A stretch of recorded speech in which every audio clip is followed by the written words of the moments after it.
ശമ്പളം ലഭിക്കാത്തതിൽ പ്രതിഷേധിച്ചുകൊണ്ട് സെക്രട്ടേറിയറ്റ് പടിക്കൽ സമരം നടത്തുന്ന ആശാ വർക്കർമാർക്ക് പിന്തുണ പ്രഖ്യാപിച്ചുകൊണ്ട് കോൺഗ്രസിന്റെ നേതൃത്വത്തിൽ വണ്ടിപ്പെരിയാർ പഞ്ചായത്ത് കാര്യാലയത്തിന് മുൻപിൽ ആരോഗ്യവകുപ്പ് സ്റ്റേറ്റ് മിഷൻ ഡയറക്ടർ ഇറക്കിയ ഉത്തരവ് കത്തിച്ചുകൊണ്ട് പ്രതിഷേധിച്ചു. DCC general secretary Shaji Painadath പ്രതിഷേധ പരിപാടി ഉദ്ഘാടനം ചെയ്തു.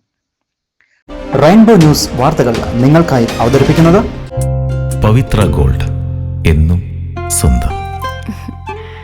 ഒരെണ്ണം കൂടി വാങ്ങായിരുന്നു.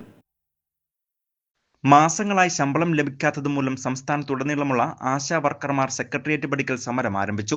ഇതിനിടയിലാണ് സമരത്തെ തകർക്കുന്നതിനായി ആരോഗ്യവകുപ്പ് സ്റ്റേറ്റ് മിഷൻ ഡയറക്ടർ ആശാ വർക്കർമാർ 24 മണിക്കൂറിനകം ജോലിയിൽ പ്രവേശിക്കണമെന്ന് ആവശ്യപ്പെട്ടുകൊണ്ട് സർക്കുലർ ഇറക്കിയത്. ഇതിൽ പ്രതിഷേധിച്ചുകൊണ്ട് കോൺഗ്രസിന്റെ നേതൃത്വത്തിൽ സംസ്ഥാന വ്യാപകമായി നടത്തിയ പ്രതിഷേധ പരിപാടികളുടെ ഭാഗമായാണ് കോൺഗ്രസ് വണ്ടിപ്പെരിയാർ പഞ്ചായത്ത് കാര്യാലയത്തിന് മുൻപിൽ ആരോഗ്യവകുപ്പ് സ്റ്റേറ്റ് മിഷൻ ഡയറക്ടറുടെ സർക്കുലർ കത്തിച്ചുകൊണ്ട് പ്രതിഷേധിച്ചത്. DCC general secretary Shaji Painadath പ്രതിഷേധ പരിപാടി ഉദ്ഘാടനം ചെയ്തു.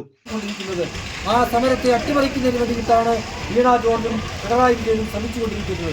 സാധാരണക്കാരായ ആളുകളുടെ ഇത്തരത്തിലുള്ള സമരങ്ങളെ കണ്ടില്ല എന്ന് നടിച്ചുകൊണ്ട് ആ സമരത്തെ ഇല്ലായ്മ ചെയ്തുകൊണ്ട് മുന്നോട്ട് പോകുക എന്നുള്ളത് ഒരു LDF സർക്കാരിന്, ഒരു കമ്മ്യൂണിസ്റ്റ് മന്ത്രിസഭയ്ക്ക് ചേർന്നതാണോ എന്ന് ബഹുമാനപ്പെട്ട ഇടതുപക്ഷത്തിന്റെ ആളുകൾ ചിന്തിക്കേണ്ടതാണ്.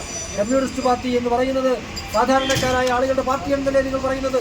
കമ്മ്യൂണിസ്റ്റ് പാർട്ടി എന്ന് പറയുന്നത് തൊഴിലാളികളുടെ പാർട്ടിയാണെന്നുള്ളത് നിങ്ങൾ പറയുന്നത്. തുടർന്ന് പ്രവർത്തകർ ആരോഗ്യവകുപ്പ് പുറത്തിറക്കിയ സർക്കുലർ കത്തിച്ചു.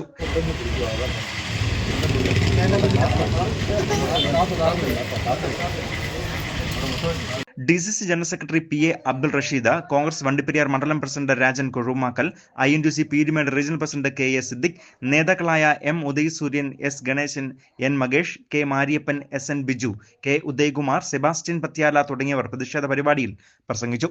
News bureau, Vandiperiyar.